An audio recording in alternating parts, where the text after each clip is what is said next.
بسم الله الرحمن الرحيم سبحانك لا علم لنا إلا ما علمتنا إنك أنت العليم الحكيم. அல்ஹம்துலில்லாஹ். இன்றைக்கு ஓதப்பட்ட ஆயத்திலே அல்லாஹ் ஸல்லல்லாஹு தஆலா அடியார்களை பார்த்து அல்லாஹ் சொல்கிறான், யா அய்யுஹல்லதீன ஆமனூ, ஈமான் கொண்டவர்களே, இன்னமல் ஹம்ரு வல் மைஸிரு வல் அன்ஸாபு வல் அஸ்லாம் ரிஜ்ஸும் மின் அமலி ஷைத்தான் ஃபஜ்தனிபூஹு லஅல்லக்கும் துஃப்லிஹூன். 4 விஷயத்தை இறைவன் அல்லாஹ் ஸல்லல்லாஹு தஆலா சொல்லி, அடியார்களே, ஈமான் கொண்டவர்களே, இவைகளிலிருந்து நீங்கள் தவிர்ந்து கொள்ளுங்கள். இவங்களை யார் செய்கிறாங்களோ இந்த 4 விஷயங்களை, அவர்கள் அருவருப்பான சைத்தானுடைய அடிச்சுவடுகளை பின்பற்றுகிறார்கள். ஃபஜ்தனிபூஹு, நீங்கள் தவிர்ந்து கொள்ளுங்கள், லஅல்லக்கும் துஃப்லிஹூன், நீங்கள் தான் வெற்றியாளர்கள் என்று அல்லாஹ் ஸல்லல்லாஹு தஆலா சொல்லித் தருகிறார். இன்னும் 4 விஷயங்கள் அல்லாஹ் வரிசைப்படுத்தி சொல்கிறான். இன்னமல் ஹம்ரு, மது, வல் மைசிரு, சூதாட்டம், வல் அஸ்லாமு வல் அன்சாபு வல் அஸ்லாம், குறி பார்ப்பது, ஜோசியம் பார்ப்பதை, சிலைகளை வணங்குவது, இந்த 4 விஷயத்திலிருந்து நீங்கள் உங்களை தற்காத்துக் கொள்ளுங்கள். இந்த பெரும் பாவங்களிலிருந்து நீங்கள் உங்களை தடுத்துக் கொள்ளுங்கள். லஅல்லக்கும் துஃப்லிஹூன், நீங்கள் தான் வெற்றியாளர்கள் என்று அல்லாஹ் ஸல்லல்லாஹு தஆலா இன்றைக்கு ஓதப்பட்ட ஆயத்திலே நமக்கு சொல்லித் தருகிறார். கண்ணியத்திற்குரியவர்களே, ஏன் இந்த 4 விட்டும் தவிர்ந்திருக்க வேண்டும் என்றால், உடலுக்கும் உள்ளத்திற்கும் பல்வேறு தீங்குகளை கொண்டு வரக்கூடியதாக இந்த 4 பாவங்களும் இருக்கிறது என்பதை மார்க்க மேதைகள் நமக்கு சொல்லித் தருகிறார்கள். மது இருக்கிறதே, மது மட்டுமல்ல, மற்ற எந்தெந்த வஸ்துக்கள் எல்லாம் மனிதர்களுக்கு போதையை தருகிறதோ, போதை வரக்கூடிய விஷயங்களாக இருக்கிறதோ, எல்லா விஷயங்களையும் அல்லாஹ் ஸல்லல்லாஹு தஆலா ஹராமாக்க ஆகிவிடுகிறார். அதை ஹராம் என்று அல்லாஹ் ஸல்லல்லாஹு தஆலா சொல்லிவிடுகிறார். ஏன் தெரியுமா? அந்த போதை பொருட்களின் மூலமாக அறிவு அழிந்து விடுகிறது, புத்தி மழுங்கி விடுகிறது, அதனால் தான் அல்லாஹ் ஸல்லல்லாஹு தஆலா மீண்டும் மீண்டும் குர்ஆனில் பல இடங்களில் இது ஹராம் என்று சொல்லித் தருகிறார். ஒரு சில பாவங்கள் இருக்கிறது, எல்லா பாவத்தையும் கிடையாது, ஒரு சில பாவங்கள் இருக்கிறது, மனிதன் தன்னையும் அழித்துக் கொள்கிறான், அடுத்து தன் சமூகத்திற்கும் அதன் மூலமாக தீங்குகளையும் அழிவையும் ஏற்படுத்துகிறான். அது அந்த வரிசையில் தான் மது மிக முக்கியமான ஒரு இடத்தை பிடிக்கிறது என்பதை அல்லாஹ் ஸல்லல்லாஹு தஆலா மனிதனுடைய பாவங்களின் அடித்தளமாக மது இருக்கிறது என்று அல்லாஹ் ஸல்லல்லாஹு தஆலா நமக்கு இந்த ஆயத்திலிருந்து சொல்லித் தருகிறார். ஸல்லல்லாஹு அலைஹி வஸல்லம் அவர்கள் சொல்வார்கள், குல்லு முஸ்கிரின் ஹராமுன், போதை தரக்கூடிய ஒவ்வொரு பொருளும் ஹராம் என்று நபிகள் நாயகம் ஸல்லல்லாஹு அலைஹி வஸல்லம் அவர்கள் நமக்கு சொல்லித் தருகிறார்கள்.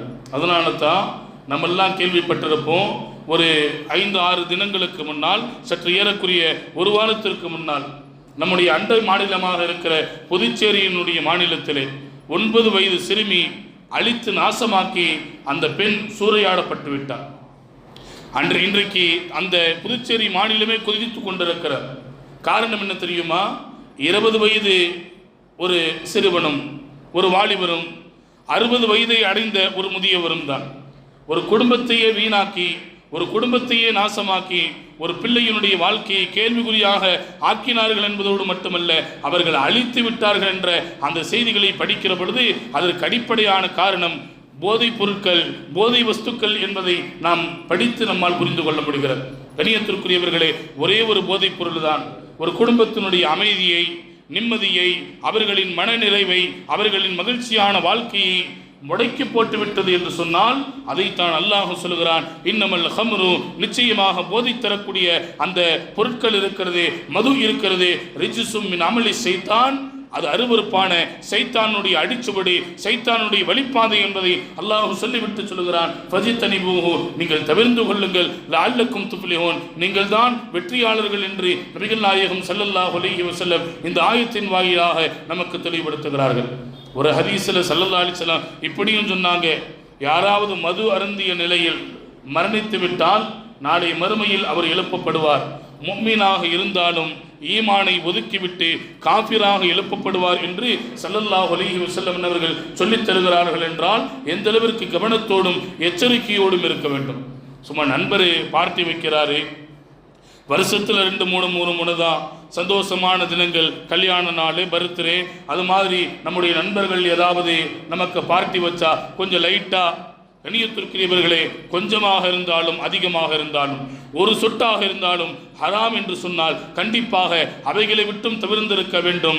தவிர்ந்திருக்கவில்லை என்று சொன்னால் அதே நிலையில் மரணம் வந்தால் நாளை மறுமையில் முஃமின்களாக நாம் இருந்தாலும் காஃபிர்களாக எழுப்பப்படுவோம் என்று ஸல்லல்லாஹு அலைஹி வஸல்லம் சொல்லித் தருகிறார்கள். அதிலும் குறிப்பாக வளர்கிற இளைய சமூகம் இன்றைக்கு மதுவுக்கும் மாதுவுக்கும் அடிமைகளாக மாறிக்கொண்டே இருக்கிறார்கள்.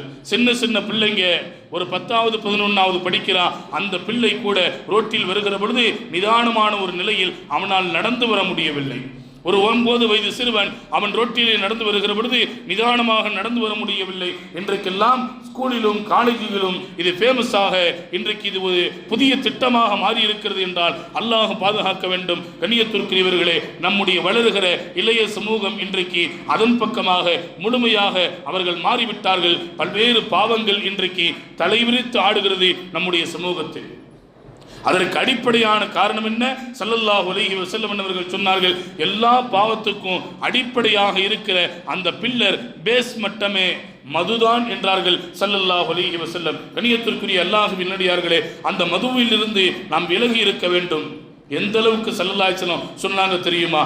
மதுவை கொண்டு வருபவன், மதுவை விற்பவன், மதுவை சுமந்து கொண்டிருப்பவன், மதுவை பாதுகாப்பவன், மதுவை அதை பழக்கப்படுத்துபவன், எல்லா மனிதர்களும் அல்லாஹ்வால் சாபமிடப்பட்டவர்கள் என்று ஸல்லல்லாஹு அலைஹி வஸல்லம் எச்சரிக்கையாக சொல்லித் தருகிறார்கள் என்றால் அந்த பழக்கத்திலிருந்து கண்ணியத்திற்குரியவர்களே நம்முடைய வருங்கால சந்ததிகளை பாதுகாக்க வேண்டிய தார்மீக கடமை நமக்கு இருக்கிறது என்பதை ஸல்லல்லாஹு அலைஹி வஸல்லம் நமக்கு சொல்லித் தருகிறார்கள். ஸல்லல்லாஹு அலைஹி வஸல்லம் சபை ஒரு மனிதர், அவருடைய பெயர் அப்துல்லா என்ற ஒரு சஹாபி, ஸல்லல்லாஹு அலைஹி வஸல்லம் அவர்களுடைய சபையிலே அதிகமான நகைச்சுவைகளை பேசக்கூடிய பழக்கமும் வழக்கமும் உடையவராக இருந்தார். எப்போ பார்த்தாலும் ஸல்லல்லாஹு அலைஹி வஸல்லம் ஏதாவது சோகமாக இருந்தால் பக்கத்தில் போய் உட்கார்ந்துட்டு ஏதாவது காமெடிகளை ஜாலியான வார்த்தைகளை சொல்லி ரசூலை சிரிக்க வைப்பதுதான் இவருடைய வேலையாக இருந்தது. அப்துல்லாஹ் ரலியல்லாஹு தஆலா ஒரு தடவை மது அருந்தி விட்டார்கள், போதையிலே இருக்கிறார்கள்.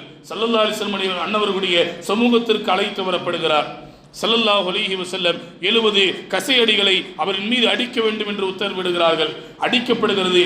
அடிக்கிற அந்த நேரத்தில் 70 கசையடிகள் நிறைவேற்றுகிற அந்த நேரத்தில் ஒரு நபித்தோழர் அல்லாஹ் உன்னை நாசமாக்கட்டும் என்று பத்துவா செய்கிறார்.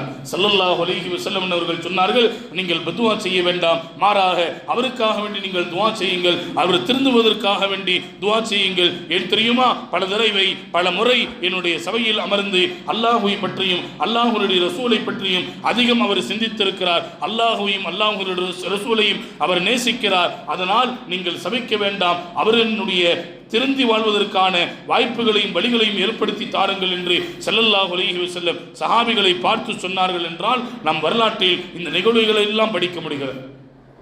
மற்றொரு நபித்தோழர் ஸல்லல்லாஹு அலைஹி வஸல்லம் அவர்களுடைய சபைக்கு வருகிறார். போதையாக இருக்கிற நிலையில் அந்த நிலையிலே வருகிறார்.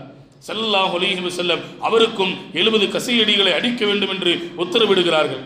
அடிக்கிற அந்த நேரத்தில் இதுதான்டா நமக்கு கிடைச்ச வாய்ப்புண்டு சில பேர் என்ன செஞ்சிட்டாங்க? கையால் அடிக்கிறார்கள்.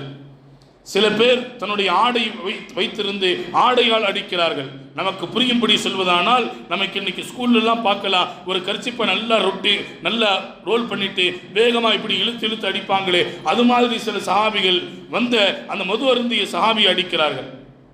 சில சஹாபிகள் என்ன செஞ்சாங்க? தன்னுடைய காலிலே போட்டிருக்கிற காலணிகளை எடுத்து அடித்தார்கள். ஸல்லல்லாஹு அலைஹி வஸல்லம் ஒன்றும் சொல்லல.